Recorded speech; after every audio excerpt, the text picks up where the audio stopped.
अपने नाम के बाद अपने बुजुर्गों का हवाला दीजिए।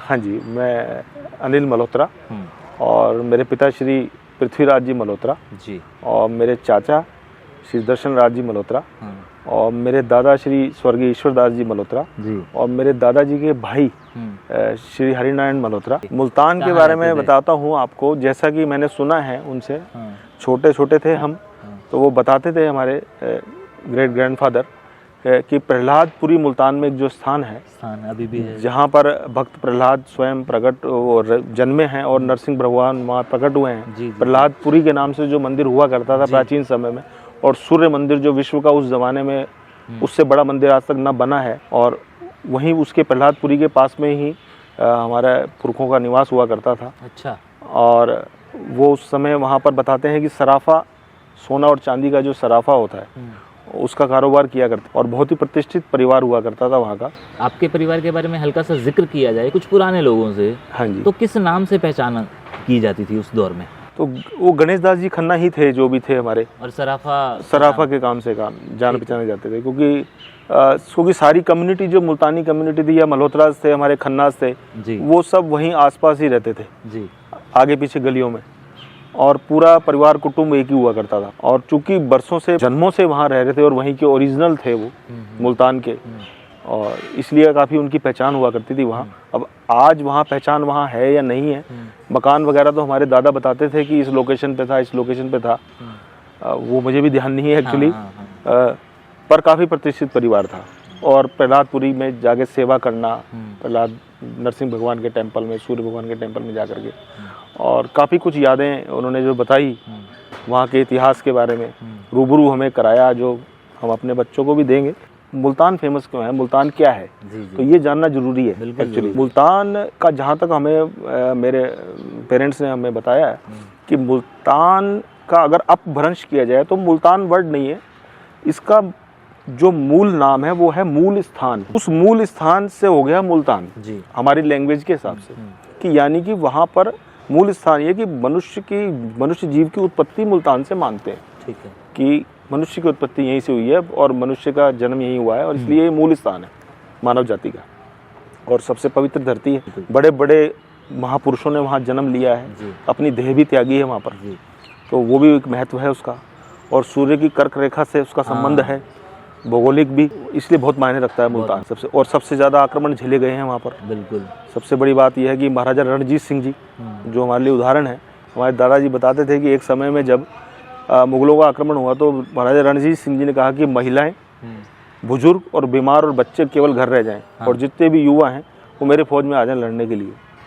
और उस समय कहते हैं कि युवा पीढ़ी खत्म सी हो गई थी, केवल बुजुर्ग, बच्चे और महिलाएं बीमारी बचे थे, और उन्होंने अपना जीवन बलिदान कर दिया इस देश के लिए, कौम के लिए, धर्म के लिए। तो मुल्तान वास्तव में एक आइकॉनिक स्थान है। और जहाँ मैं बैठा हूँ ये जयपुर सिटी है, गुलाबी शहर के नाम से जाना जाता है, और मुल्तान के नाम से क्यों कनेक्टेड है उसका कारण ये है कि इस शहर के अंदर एक जैन मंदिर है, और उस जैन मंदिर के अंदर जो मुल्तानी जैन मंदिर जो 47 में मूर्तियाँ आई थी, बिल्कुल, जो कि एक एरोप्लेन के थ्रू आई थी, वो मूर्तियाँ आज भी यहाँ पे स्थापित। अब बताइए कि जब सारा देश 47 में आया था तो आप लोग 1930 में कुछ के आपके बुजुर्गों ने फैसला लिया था कि चलिए 1930 में निकल पड़ते हैं। मैंने अपने बुजुर्गों से भी सुना है, वो उस समय के हालात से वाकिफ़ हो चुके थे, और जो उस समय राजनीतिक परिप्रेक्ष्य चल रहे थे, विभाजन का दौर चल रहा था, आज़ादी का दौर चल रहा था, और उस समय जो मांग उठ चुकी थी कि पाकिस्तान एक पृथक से राष्ट्र बनाया जाएगा, और उसी दूरदृष्टि को अपनाते हुए शायद हमारे बुजुर्गों ने ये सोचा होगा कि कभी ना कभी यहाँ से विस्थापित होना पड़ेगा, और हमें ये पाकिस्तान जो भी बनेगा भविष्य में, और उसमें हमारा जीवन सुरक्षित नहीं होगा और हम शायद चले जाएं यहाँ से। तो उस समय उन्होंने जयपुर के बारे में सुना, और जयपुर के बारे में जैसे हमारे बड़े दादाजी बताते थे कि जयपुर एक बहुत ही सुंदर जगह हुआ करती थी, और जयपुर की काफ़ी ख्याति हुआ करती थी। जयपुर के राजा प्रसिद्ध हुआ करते थे बहुत, शान और शौकत के कारण भी और उनकी उदारता के कारण भी, क्योंकि जयपुर के राजा हमेशा बहुत उदार रहे हैं, और उनके घनिष्ठ संबंध मुगलों से भी रहे हैं और अंग्रेज़ों से भी रहे हैं, और कम्युनिटी यहाँ पर बहुत ही पीसफुली थी, वातावरण के हिसाब से भी हो या व्यवसाय के हिसाब से भी हो।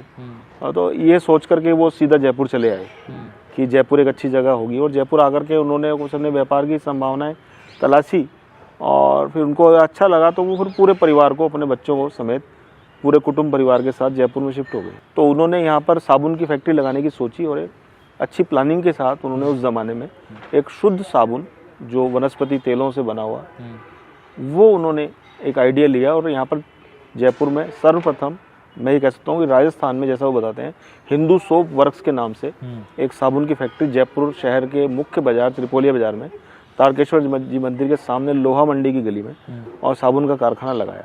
और त्रिपोलिया बाजार में ही सरगासूली के सामने एक दुकान हार्डवेयर की, वो चालू। उस समय वो कपड़े धोने का और नहाने का दोनों तरह का साबुन बनाते थे और जिसकी सप्लाई पूरे राजस्थान में हुआ करती थी। और वो साबुन की फैक्ट्री हमारी चली काफ़ी टाइम तक।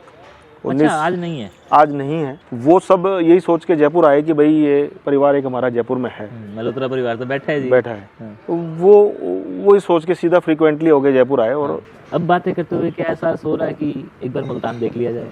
नहीं, बिल्कुल। आदमी की जहाँ से उत्पत्ति होती है तो वो जगह तो उसको खींचती है, नेचुरल है ये। तो खिंचाव तो है, एक गुरुत्वाकर्षण है जरूर, मन में आता है कि हम ऐसी जगह के निवासी रहे हैं, हमारे पुरखे, जो एक ऐतिहासिक, भौगोलिक, पौराणिक दृष्टि से रिच, हाँ, उस जमाने में ऐसी धरती है वो जिसका महत्व है, तो गर्व तो होता है।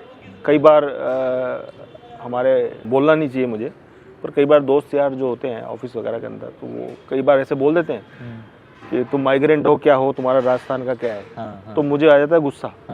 तो फिर मैं उनको बताता हूँ कि तुम्हारा इतिहास बताओ कि तुम्हारा इतिहास क्या है। मैं तो मेरा इतिहास बता दूंगा और तुम्हारे जमीन के नीचे, तुम्हारे पैर के नीचे जमीन निकल जाएगी। बिल्कुल। मेरे पुरखे उस जगह के निवासी हैं जहाँ से मूल स्थान, जहाँ से मनुष्य की उत्पत्ति हुई है, जो पौराणिक महत्व रखता है, जो ऐतिहासिक महत्व रखता है, वहाँ से जड़ें जुड़ी हैं। तुम्हारा क्या है, तुम बताओ, तुम क्या हो। हालांकि ये चर्चा का विषय बन जाता है कई बार, पर मैं गर्व से कहता हूँ उस समय कि मैं उस जगह का निवासी हूँ जहाँ पर भगवान नरसिंह प्रकट हुए और साक्षात आज भी वो खंबा वहाँ मौजूद है। ऐतिहासिककारों ने, पुरातत्ववेदाओं ने उसका पूरा अनुसंधान करने की कोशिश की कि ये खंबा किस मेटल का है, इसकी जड़ क्या है, वो आज तक पता नहीं लगा पाए। विध्वंस हो गया वो प्रहलादपुरी, जो कभी दर्जनों एकड़ के अंदर फैला हुआ था, आज वो 100 गज के अंदर है।